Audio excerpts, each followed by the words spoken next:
Are you guys also sometimes unable to sleep because you're too excited for your training the next day? Like, you just know what you're gonna do and you can't wait? If not, then I think it will highly limit your ability to consistently train, you know? The people are like, yeah, oftentimes, I always have that feeling. Those are the people who 99.9% of the time are just training consistently. Those people don't need motivation, or I should say they are motivated because they like their training itself and that's their motivation. I might be one of the worst people to ask for advice on how to consistently train, because for me it's just something I love. Sometimes people come to me, they say, hey, I want to get more into shape, what should I do? And like a few years ago when I got that question, I would be like, yeah, I mean, you can do like me, you can do some push-ups, you can do some pull-ups, you can go for a walk if you want to lose weight. But that's just what I like doing, that's just what works for me. I enjoy not having to go to a gym, just being able to get out of my house, run, go back and train without any other implications. For other people it might be different. So what I say these days to people who ask me that question is, well, just find a sport that you care about.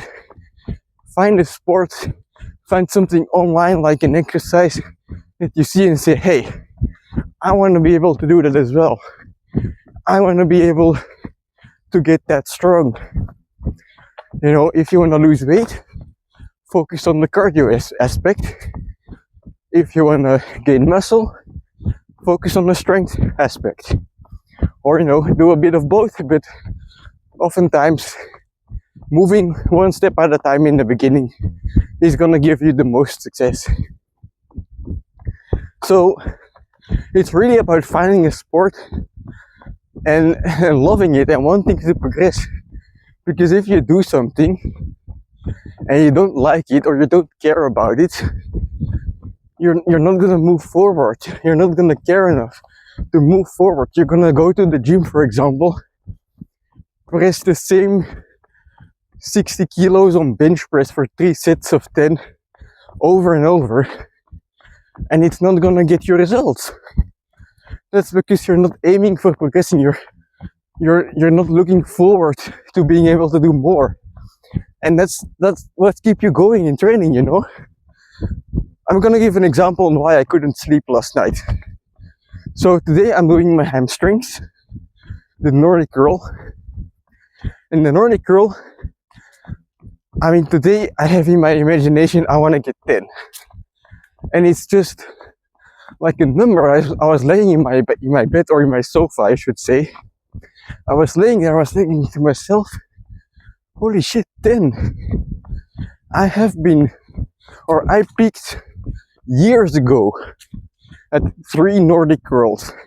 I peaked there and I didn't surpass that limit or that peak for years to come. I think like 3 or 4 years. Like there was one time I did it for like 2 months when I was doing a bit of legs. And then after that, I just keep doing leg day again. And ever since the knee injury, I hadn't gotten to that point. And I was laying in bed and I was like, what the fuck? I am imagining 10 reps.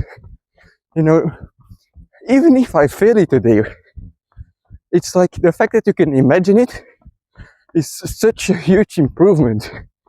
Because when you go for a run, for example, like I am today, I cannot imagine running a marathon in 3 hours. It's just too far away. But at some point, I also couldn't imagine running every day at 10 kilometers an hour. So, like, you're at this certain point in your life right now, in your training, and there are certain things You say, okay, I can do that. And there's others still like, no man, that's not for me. But like if you have in your mind, oh, I want to be able to run better, I want to be able to bench better, they all have one thing in common. You just have to do them consistently and a lot. So if you care about getting better at something, you do it consistently, you do it a lot. Guess what? That's all you need for progression. That's really all you need. And you know, that makes training so simple. So the fact that today, or yesterday I should say, I went to bed and I was imagining, holy fucking shit, I might get 10 tomorrow. It hadn't even crossed my mind before that. I got 7 last time. I was so happy. But now I'm like, 10. It first crossed my mind and I was like so excited I couldn't sleep anymore. And, you know, it's more than 3 times the peak I have been struggling with for multiple years. And suddenly I'm able to imagine it. It's like you go hiking and you climb the mountain, and like, I'm not at the top obviously, but on the way you look back, you look to the side, and you see the town like beneath you, and you're like, holy fuck, I climbed high. It's one of those moments, and there's really no greater feeling than that. And as soon as you can get a taste of like an experience like what I just mentioned, you just can't quit, in my opinion. I mean, it's addicting, you know, but it's not drugs. I mean, it's drugs, like it's hormones in your body, I guess, but they're good, you know. My mom should be happy that that I'm addicted to training and not to drugs. But anyway, like, if you can do that, like you cross the mountain, or you climb the mountain and then you look back once in a while, and then you just see that you make progress, that's what's so addicting. And if you don't have anything you care about, if you don't have an exercise you care about to progress, if you don't care about getting stronger, I mean, your ratio of failure, your likelihood to fail or to give up is so much higher. And like I said, if you're doing it purely for like body improvement, that's fine. But like, your body improving is like watching paint dry. You don't watch the paint dry. You paint, you go away, you do something else, you focus on something else, you come back a while later, and then you see the paint has dried.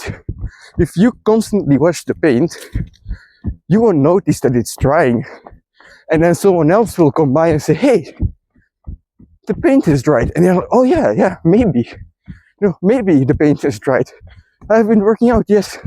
I didn't notice myself yet because I was only focused every day on looking at myself in the mirror and watching for improvements. But if you have a sport you care about, you can just improve upon the sport. Don't walk 2 kilometers every day. You know, sometimes do 2.5. Don't go for 5 push-ups every day. Sometimes do 6. And just, if you think to yourself, oh, I got 6 a day, maybe I can get 7. If you can get in that mindset, then improvement is easy. And consistency is easy. It's not a punishment. It's something you get to do. And that's what keeps you going for years upon end and gives you the actual results. You will never see someone who's jacked the fuck up who doesn't like his training. It's always people that just love it. And even if they have some shit coming up in the way, either they're bummed out they can't go train, or they find a way to do it anyway, you know? Even though I got this shit going on, I'm gonna go train because I love it so much. And it's like a reward for them. Like, some people say, yeah, I have to go train I have to go train and it's a punishment. No, like you get to do this. It's a reward for the hard days of work if you really love it. Like when I went to Italy with my nephew, or my cousin, I should say, like we had to drive the entire day. And I was like, fuck, I gotta drive an entire day. And so what I did, because I love the sport, is I woke up at 12:30 in the night to train for the day, to keep my streak alive, to run. Because I can tolerate, training and then sitting in the car for 12 hours or more. But that day would be so much harder if I had to sit in the car and be like, oh fuck, I didn't get to train today. So, find something you love and progress in it. That's gonna keep you going. So I'm gonna round off and train now. Okay, so I've got music blasting in my ears right now and I can barely hear myself, but I'm gonna do my set of Nordic curls. When I get 10, this is the first set of the workout. I warmed up properly. It's a bit of a new setup, so I'm not used to it. But I just wanna go. I feel strong today. I had breakfast earlier because I waited to train until there was some light outside. So yeah, nothing to it but to do it. Ain't nothing but a peanut.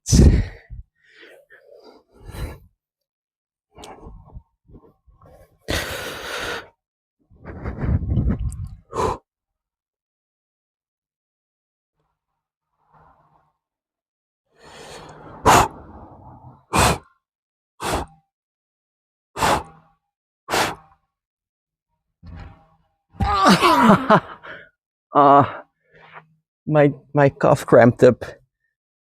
That's probably because of the new setup. Because I have to improve it still. Alright, let's give it another go in a moment. Attempt number 2. The reason my calf was cramping was because I had my shoes on. Because this is like steel and otherwise it hurts. But then I don't have enough room for my foot, so I kind of like have to flex my calf while doing the movement. And that causes the calf to cramp up. So if you do this exercise, you'll notice at first your calves will cramp up. And that's maybe because you don't have enough room. So make sure you have enough room on your feet. So anyway, I switched to my towel to alleviate the pain from the steel. And I hope I can do it this way.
God fucking damn it.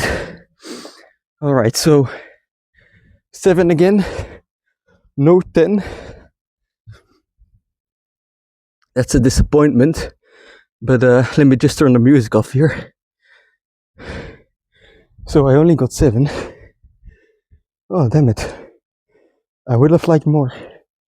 But can't be helped. It's a new setup as well. So, the only thing I can do is try again next time.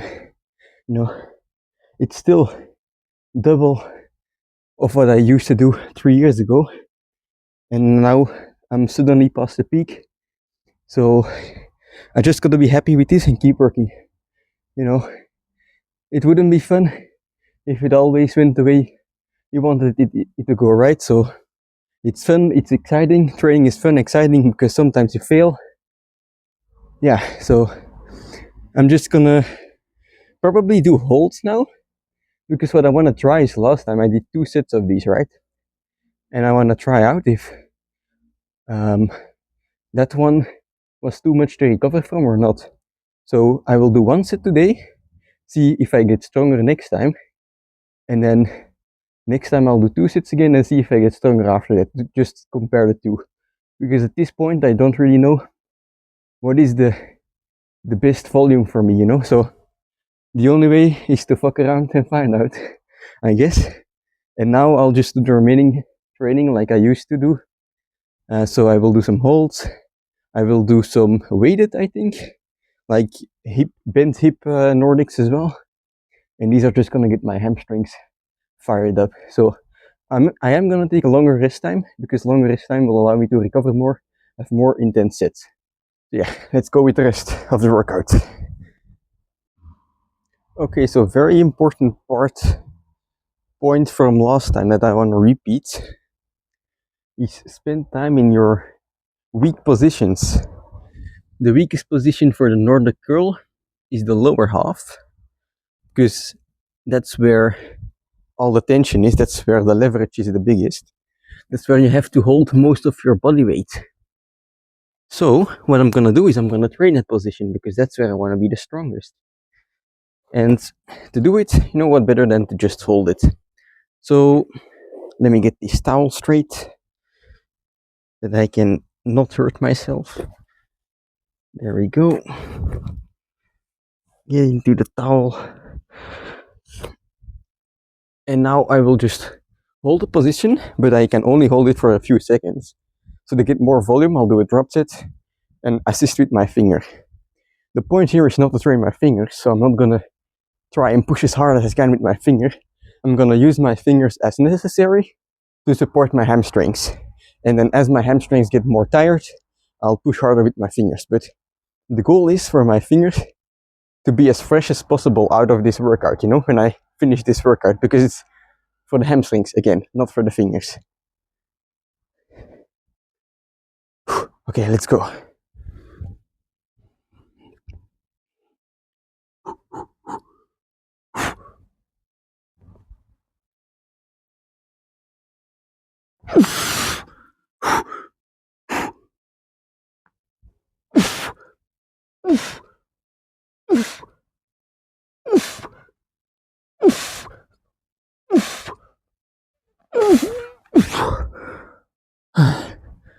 All right, so not very long holds, but especially with the fingers, it's enough.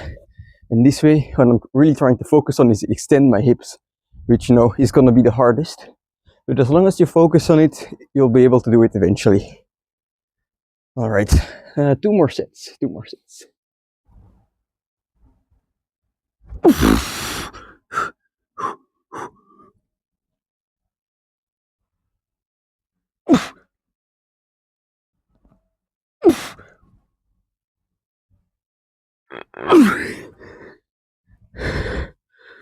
Alright, so that was my last set of the holds. What I'll do now is to finish off is some more high rep stuff. Or it's not gonna be really high rep because I'm already tired, but aiming for 10 or more to just get some more blood flowing in my legs. And the way I'm gonna do that is by using bent hip Nordic curls, I call them. And I really like these because they allow you to put high tension on your hamstrings, only in the top position, but also just a good lower back exercise. The only downside to these is that you don't have range of motion in your knee really, because you put pressure on your hamstrings, you lean forward, and then you bend from your hip, and it's like a lower back extension while you have tension on your hamstrings, which is a good exercise. But if you only do this, then you'll hurt yourself because you don't have any range of motion in your knees. So the exact same place on your tendon is always getting stressed, and after a while it just gets too much. So always do this in moderation. Better at the end of your workout while you're already warmed up, and not only these, because then you're gonna kill yourself. So yeah, I'm gonna try this with some weight actually, because last time I did it with just body weight and I got a good amount of reps. So now to try and make it more intense, I'll try to add some weight, do a drop set, something like the pistol leg press I've been doing. First use some weight, then drop the weight and go further, do some more sets, get everything out of my hamstrings, and just thrash them beyond belief.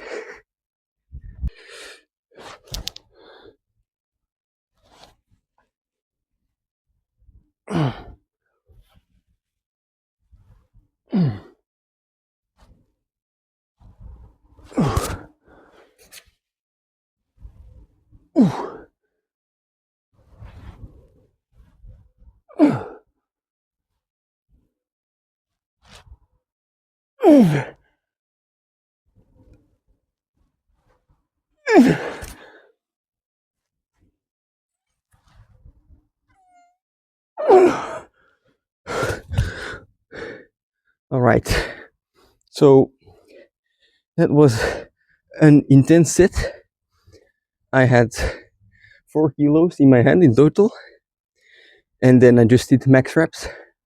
On the last one, holy fucking shit, it was a grind to get up.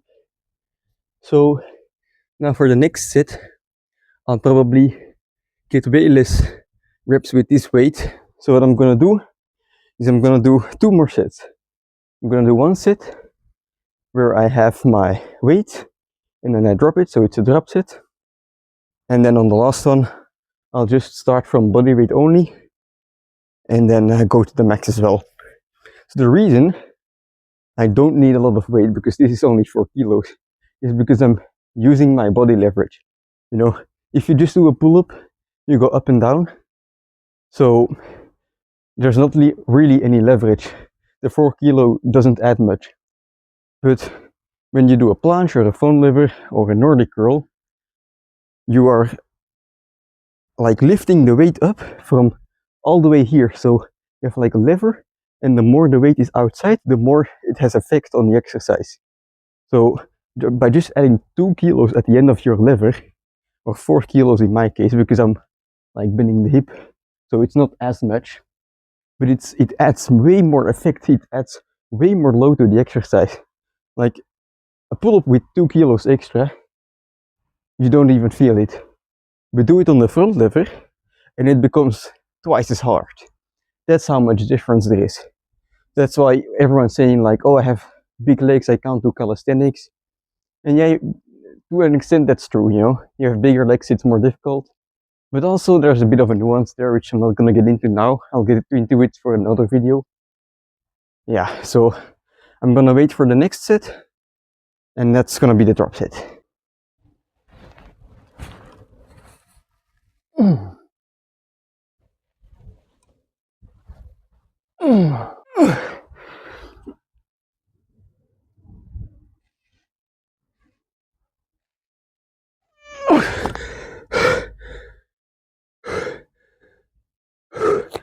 Oh my god, I'm seeing stars. Alright. Last one is just body weight. The final stretch of this workout. I wanna see if I can get 12. It's like a bit of a far fetch, but just aim for something at the end, go for broke at the end. It's the end of your workout, you don't need energy anymore. So just go for broke, aim for something high, but don't injure yourself. That's the important part. Always do it safely. Alright, 1 more set.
Yo, Adrian, I did it.